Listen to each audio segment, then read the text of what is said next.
Here's the property we're looking at today. Let's go see what we got. Cool, check out the video all the way to the end. Got some cool tips, tricks, things on owner finance, vacant land deals, owner finance in general. If you would, subscribe, comment, thumbs up, thumbs down, let me know what you think. Smash that subscribe button. So behind me is a commercial property, a little bit over an acre. I think it's like 1.4 acres, commercial land on the highway that we use owner financing to purchase. And I'm gonna go over some details on owner financing in general, owner financing on vacant land, what to watch out for. It's not exactly my preferred method to buy property because there's a lot of scammers, in my opinion, that try to owner finance property to people with, less than noble intentions, if you will. That's the nicest way I can put it. But they're hoping you're gonna fail, basically, and they're gonna get their property back and resell it. So I'm gonna go over this deal with you in particular. I'm gonna give you some aerial shots, show you the layout of the land, show you what's good about this property in general, and show you what's good about the owner financing that I was able to get on this land. So stay tuned, watch the whole video. Appreciate you watching it, thanks. Okay, before I get into the math on the owner financing, I just want to show you some of the aerial drone shots of the property and go over what's good about this property. So up front, you see it's got the highway in the front of the property. It's got a feeder road along the back of the property.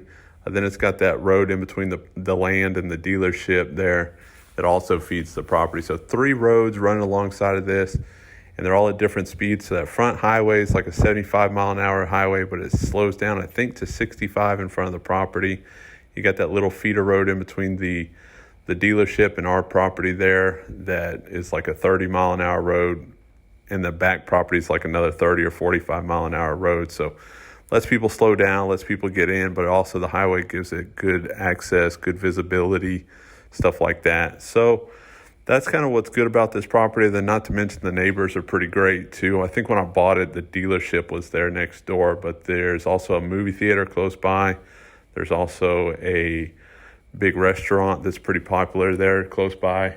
There's some big hardware stores, and it's right there in town. So it's a good piece of property. That's why I wanted to buy it in the first place. And then let's get into the math on the owner finance and how this worked out.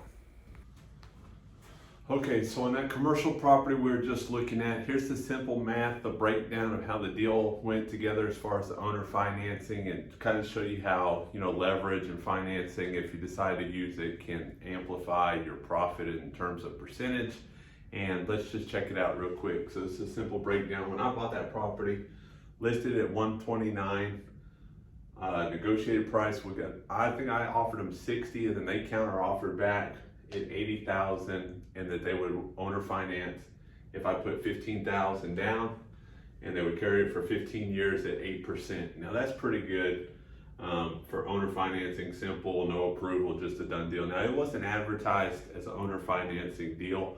When I made the offer, they came back with the owner financing option. So it wasn't like, sometimes you'll see them in the MLS or on Zillow or something like that, advertised as owner finance deals.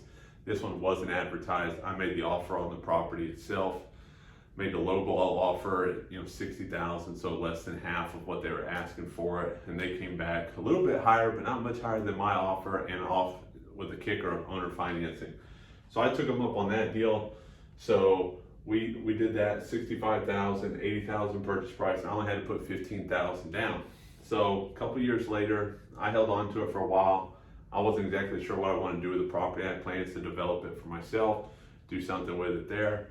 Anyway, come down to it, I just decided to sell it. So I listed it about 2 or 3 years later, sold it a couple years later anyway, for $160,000. So the original loan was $65,000.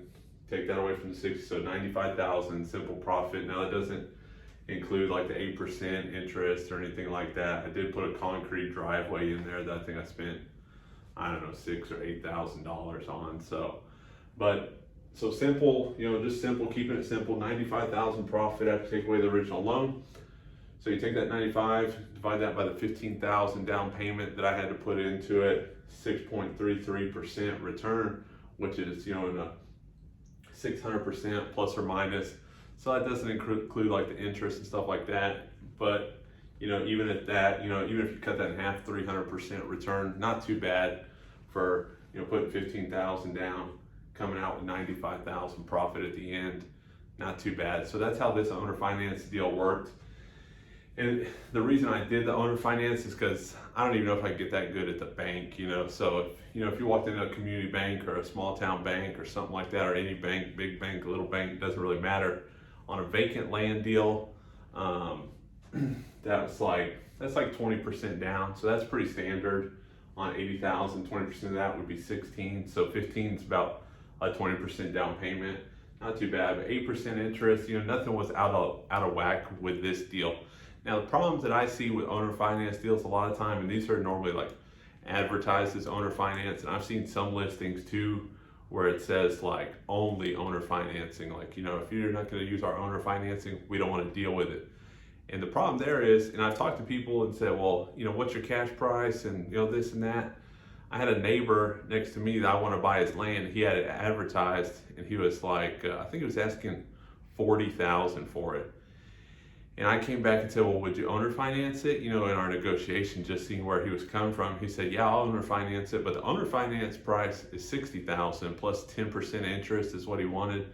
So you think about that. Well, he'd take $40,000 cash or through a bank loan or something like that, but he's gonna, increase the price by 50% to carry the note for you, and then he's gonna charge you 10% on top of that. So I mean, if you get into the math of that, that's a bad deal. That's just a bad deal. You can go to the bank and get a smaller loan than that, and you don't really need it. It's not like a need on a vacant land deal most of the time. So it's just a bad deal, and there's a lot of predatory folks like that. I've talked to other investors that, some of them, this is their niche, is owner financing houses and land and things like that, with the hopes that they're going to get it back. They're going to get some chunk of money up front, like a down payment, 15,000, 10,000, whatever the number is. And they're going to get that, and you're going to pay payments on it for a year or something like that. Then you're just going to say, hey, I can't do it no more. And they'll say, hey, no problem. And they'll take it back, and then they'll sell it off to somebody else for another 15,000 down payment. And they'll find, and they're hoping that cycle continues, profitable for them. But even as an investor, with these inflated prices and stuff like that, just kind of stay away from it. So a lot of the deals that are advertised as owner finance, a lot of times in my experience, in my opinion, they turn out to be bad deals when you really look down at the numbers and things like that. So a lot of times the best owner finance deals are through other investors who, maybe this is a older investor, has got a lot going on, doesn't have the time to tackle it, stuff like that. And he's willing to say, hey, look, help me out here, and just, fine, you want to buy it, I'll owner finance it for a year or two, and you go off and get bank financing, or you flip it off quicker than that and get rid of it. So there's scenarios where it does work. I don't always look to the owner financing. If it's there and it's available and it's a good deal, I'll take it. I'll do the owner financing. On this particular deal, it worked out for us. Normally doesn't work out, because the folks that I deal with or that I come across that want to sell it, that want to owner finance it, are looking for some exorbitant return or exorbitant terms on their deal. So anyway, that's the math on this one. Kind of simple math. Doesn't include the interest, doesn't include any carrying costs, stuff like that, as far as interest and property tax and stuff like that. That's a pretty simple 600% return on just simple terms. If you broke it down, even if you cut it in half, I think that'd be way overboard, but still 300% return with owner finance deal. So that's how this deal worked out. Subscribe, check it out. Let me know what you think in the comments. Appreciate it.